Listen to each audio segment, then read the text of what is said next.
This video was sponsored by Servetti, software for services. Learn more about what Servetti can do for your business and sign up for a free trial at servetti.com.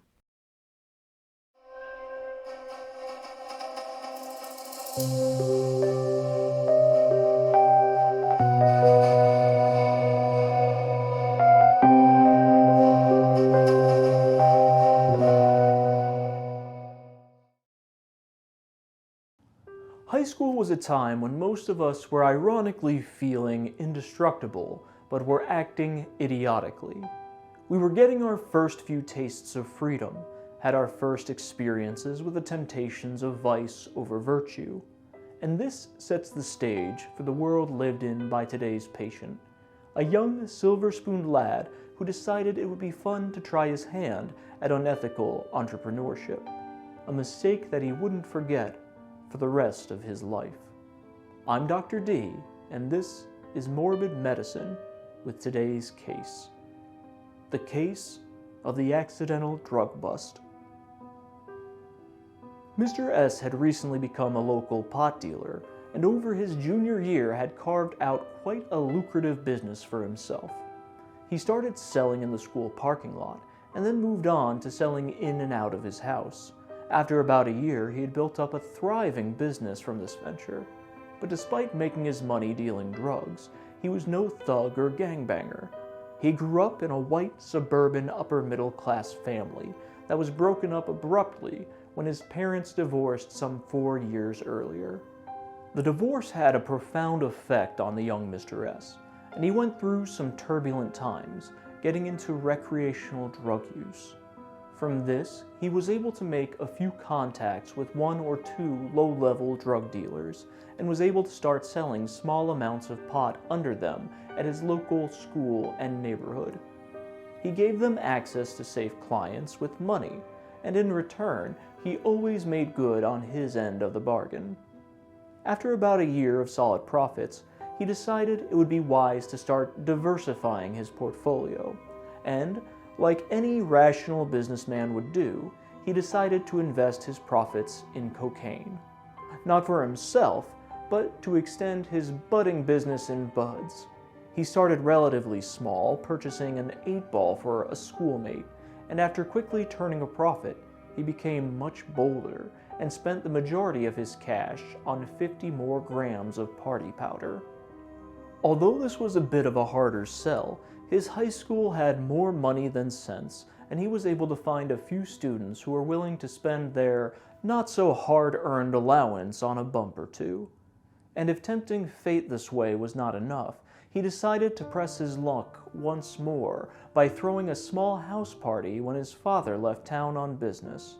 In one fell swoop, he could flaunt his newly earned wealth, do some networking, and if he was lucky, maybe even brush up a little on gender studies.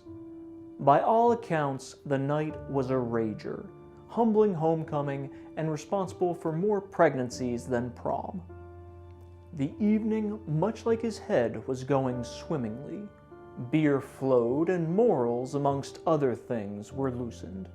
And of course, predictably enough, it didn't take long for local authorities to show up. Perhaps due to a nosy neighbor upset over all the ruckus, or perhaps it was because the only white powder they had was salt. But either way, the police swiftly made their way in, disbanding the revelers and starting their hunt for Mr. S. In a panicked frenzy, he flushed as much marijuana as he could and attempted to hide the cash he had on hand wherever possible. Finally, as he was packing what was left of his powdered pride and joy into a condom, the police forced their way into his room to arrest him, and, in what would later be described as one of the greatest beer chugs in history, he tied off the condom, popped it into his mouth, and downed it by chugging as much of a tall boy as he could before the police were able to subdue and arrest him. As per stuffing protocol, he was brought into the hospital for observation. He was handcuffed to his bed and given oral laxatives in an attempt to retrieve the packet for evidence.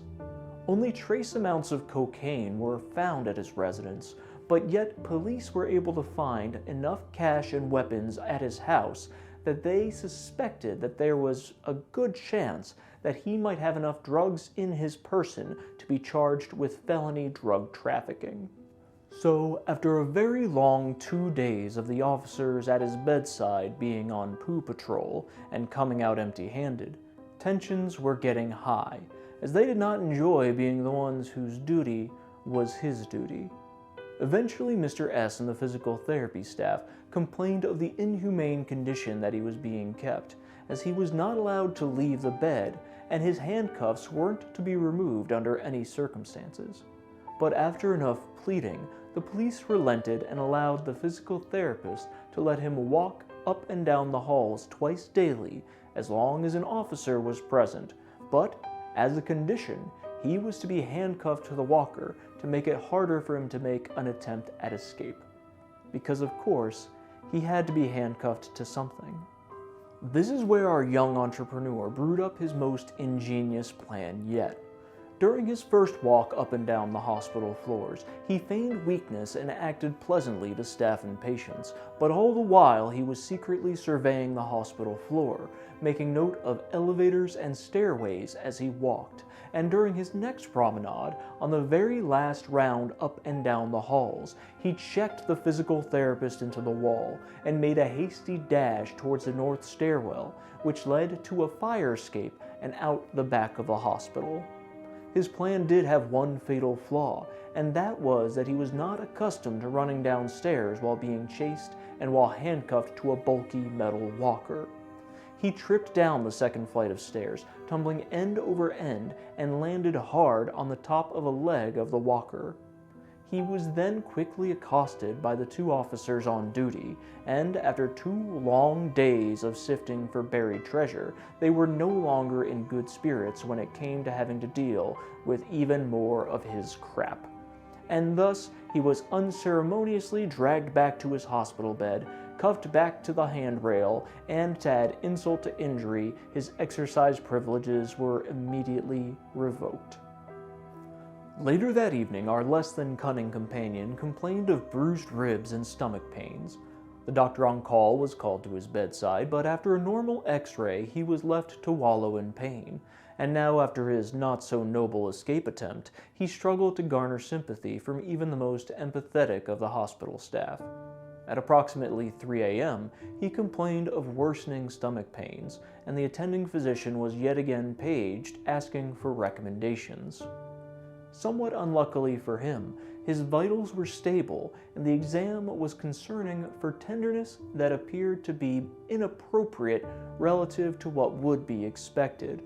And as a side note, for those of you who are not well versed in the secret codes used by doctors in their charts, this is a subtle way for a physician to imply that there was a fairly decent chance that the symptoms the patient was having were being feigned. But in spite of all of this, the doctor still ordered the nurse assigned to him to check his vitals and physical status more often just to be safe. A later investigation into the case did conclude that the physician was likely correct in his evaluation, but that instead of feigning intense stomach pains to escape again, the patient was likely feigning more intense stomach pains on purpose to draw attention and to hopefully warrant a further medical evaluation or higher level of care. At this point, unknown to the staff but what was rapidly becoming apparent to the patient, the outer condom had punctured during his fall down the stairs, and the stomach pains and cramps were the feeling of the inner plastic baggie fully giving way and releasing its contents directly and immediately into his GI tract. Within 15 minutes, his heart entered into an arrhythmia, his pulse stopped, and he became unresponsive. A code blue was called, and after 20 minutes of CPR, resuscitation efforts were stopped, and he was pronounced dead. The coroner's report listed accidental overdose as his cause of death, but also suggested that the amount of cocaine ingested was likely less than 30 grams in total. The ironic part of this story is that if he had done nothing and allowed the police to recover the cocaine instead of trying to flee, that with a good lawyer and being a first-time offender, he would have likely gotten off with minimal charges, as he did not possess enough cocaine to warrant ones that were more serious. And even more tragically, if he had just left the cocaine in an open common area, he may not have been charged at all, since the police would not be able to easily prove possession. Perhaps our former future business leader should have spent a little bit more time studying economics instead of pharmaceuticals. Maybe then he would have ended up being a little bit more penny wise and a little less gram foolish.